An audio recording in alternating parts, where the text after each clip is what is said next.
मध्ये मी एवढं सांगेन की सुनील तटकरे हे विश्वासघातले आहेत.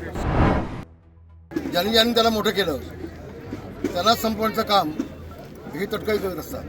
ज्या अंतुले साहेबांनी या तटकरेला मोठा केला त्या अंतुले साहेबांना संपवायचं पाप या तटकरेनेच केलं. सुनील तटकरेंनी जे गलिच्छ राजकारण केलं शरद पवार साहेबांना श्रेय देण्यासाठी ते महाराष्ट्राला लाजिवान आहे. प्रचाराची आज प्रचार आज संपलेला आहे शेवटच्या दिवसाचा. आज आपण इथं बघितलं असंख्य कार्यकर्ते आहेत. आपण तटकरेंच्या विषयी सुद्धा बोललेले आहात. एकंदर काय सांगाल? तटकरेंच्या बाबतीमध्ये मी एवढं सांगेन की सुनील तटकरे हे विश्वासघातले आहेत. ज्यांनी ज्यांनी त्याला मोठं केलं त्यांना संपवण्याचं काम हे तटकरे करत असतात. अगदी एखादं लहानसं उदाहरण द्यायचं झालं, ज्या अंतुले साहेबांनी या तटकरेला मोठा केला त्या अंतुले साहेबांना संपवायचं पाप त्या तटकरेनेच केलं. कालच्या लोकसभेच्या निवडणुकीमध्ये त्याला तिकीट देण्यासाठी मी खूप काही भाजपवरती हल्ला केला. मी सभा घेतल्या आणि जवळजवळ 20 दिवस त्यांच्यासाठी मी बाहेर पडलो आणि निवडून आणलं त्याला. खेडमध्ये घड्याळावरती आमच्या लोकांनी कधी आतापर्यंत बटन दाबलं नव्हतं. 80,000 मतं आम्ही त्याला दिली. आणि ऐन वेळेला त्यांनी निवडणुकीला आम्हाला धोका दिला आणि त्यांचे जेवढे चिल्ले पिल्ले आहेत त्या तालुक्यामधले मतदारसंघामधले, मंडणगडचा तालुका पण असू देत, त्यांचा दापोलीचा असू देत किंवा बाबाजी जाधव असू देत, या सगळ्यांनी माझ्या योगेश दादाला पाडण्याचा प्रयत्न केला. आणि म्हणून इथे होऊ शकली नाही. इथं म्हणून राष्ट्रवादीची इथे झाली नाही. एक गोष्ट तटकरेंच्या वतीमध्ये मला आणखी खटकली. दादा आपल्यातून गेले नाही, अतिशय वाईट झालं. महाराष्ट्रावरती घाला घातला अचानक काळानं आणि काळ आमच्या दादाने घेऊन गेला. पण दादा गेल्यानंतर सुनील तटकरेंनी जे गलिच्छ राजकारण केलं शरद पवार साहेबांना श्रेय देण्यासाठी ते महाराष्ट्राला लाजिवान आहे. अजितदादांची स्मशानामधली राग देखील विजली नव्हती, शांत झाली नव्हती. असं असताना वहिनींना मंत्रालयामध्ये घेऊन त्यांना शपथ घ्यायला लावला. त्यांना शपथ घ्यायला का 10 दिवस गेले असतं तर काय झालं असतं. पण हा माणूस किती चाणाक्ष आणि चालाक आहे बघा. त्यांना असं वाटलं की शरद पवारसाहेब ताबा घेतील आणि म्हणून ज्या वहिनींचं कुंकू पुसलं गेलं, मंगळसूत्र गेलं, तोडलं गेलं, त्या वहिनींना दुसऱ्या दिवशी तिथून मुंबईला आणायचं. आपल्या हिंदूमध्ये एक संस्कृती आहे, आपल्या घरचा कुटुंबातला माणूस गेला तर किमान 10 दिवस आपण बाहेर पडत नाही, आपण सुतक पाळतो. पण इथं काही नाही. आणि म्हणून तटकरेंनी ही बाब जी केलेली आहे ती निंदाजनक आहे, क्लेशदायक आहे.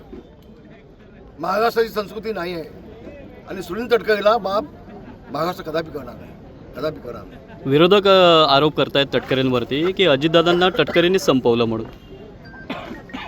तथ्य असेल कदाचित. तटकरे काय करू शकतात? ज्या तटकरेला मी तिकीट द्यायला लावली, मी भांडलो भाजपसोबत, मी निवडून आणला, तर माझ्या मुलाला संपवण्याचा प्रयत्न करतो लगेच विधानसभेला, तर सुनील तटकरे काय करू शकतो? सुनील तटकरे हा भास्कर जाधवचा दुसरा भाव आहे असं म्हणेन. गेले काही दिवस त्यांच्याकडे नीतिमत्ता काही नाही, काही नाही.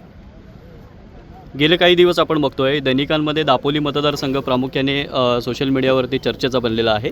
दापोलीमध्ये सर्वपक्षीय एकत्र येऊन आपले मंत्री योगेशदादा कदम आहेत यांच्या विरोधात लढण्याचा प्रयत्न करतायत. काय सांगाल एकंदर? थोडा मैदान लांब नाही, 9 तारखेला कळेल. सगळ्या बाकीच्यांना गाडून योगेशदादा या दापोली मतदारसंघावरती भगवा झेंडा फडकल्याचा घाणा नाही हा विश्वास माझ्या मनामध्ये आहे. आणि दापोली मतदारसंघच नाही, गुहागर देखील, गुहागरमध्ये देखील त्यांनी लक्ष घातलं आहे. भास्कर जाधवला पण उतारा करून टाकील बघा उद्याच्या जिल्हा परिषद पंचायतीमध्ये. पुढे किती काय करू देत, कारण आमच्यासमोर आम्ही विकास केलेला आहे. आम्ही जनतेपर्यंत पोचतोय. गावागावामध्ये वाडीवाडीमध्ये दापोली मतदारसंघ नसताना देखील आम्ही तिथं विकास देतोय, पैसे देतोय, निधी देतोय. सत्तेचा उपयोग सर्वसामान्य माणसासाठी आम्ही करतोय आणि म्हणून लोक आमच्यासोबत आहेत. किती पक्ष एकत्र झाले तरी दापोलीमध्ये आमचं कोणी वाकडं करू शकणार नाही. जनता आमच्यासोबत आहे, मायबाप जनता आमच्यासोबत आहे. आम्हाला कोणाची भीती नाही. भास्करराव जाधव असे म्हणाले आहेत की रामदासबाई पालकमंत्र्यांचा वापर करून सगळी कामं करतायत. पालकमंत्री नाही ते बालकमंत्री. तेवढंच ना, सत्ता आमची आहे, सत्ता माझी आहे. मी शिवसेनेचा 2 नंबरचा नेता आहे. एकनाथ शिंदे देखील मला निधी देतात, मला देवेंद्र फडणवीस देखील देतात. शिवसेनेचे जे आमचे सगळे मंत्री आहेत ते एका फोनवरती मला निधी देतात. तेवढी माझ्यामध्ये धमक आहे, माझी कुवत आहे. आता तुझ्यामध्ये तू लाचा आहेस, तुझ्यामध्ये धमक नाही, त्याला मी काय करू आता. लाडक्या बहिणीवरून जो विषय होतोय, श्रेयवादाचा विषय होतोय, काय आता खुलासा केला त्याचा. या योजना आहेत त्या मुख्यमंत्री आणतात. कोणाच्या हातामध्ये कुठलं खातं आहे, तो खाता आहे म्हणून त्या योजना त्याची होत नाही. या योजना आहेत त्या मुख्यमंत्री आणतात. कॅबिनेटमध्ये मुख्यमंत्री प्रस्ताव मांडतात आणि कॅबिनेटने मंजूर केल्यानंतर ह्या योजना येतात. याला माहिती नाही, अर्धवट ज्ञान, आणि म्हणून हे अर्धवट ज्ञान त्यांचं ते लोकांसमोर आणून पाजवतात.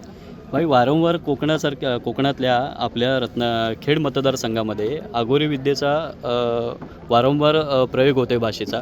काय सांगाल या संदर्भात? नाही, हे बाब कोकणाची ही कोकणाची संस्कृती नाही आहे. तुम्ही म्हणता तथ्य आहे. भास्कर जाधव हा 12 महिने शिमगा करीत असतो.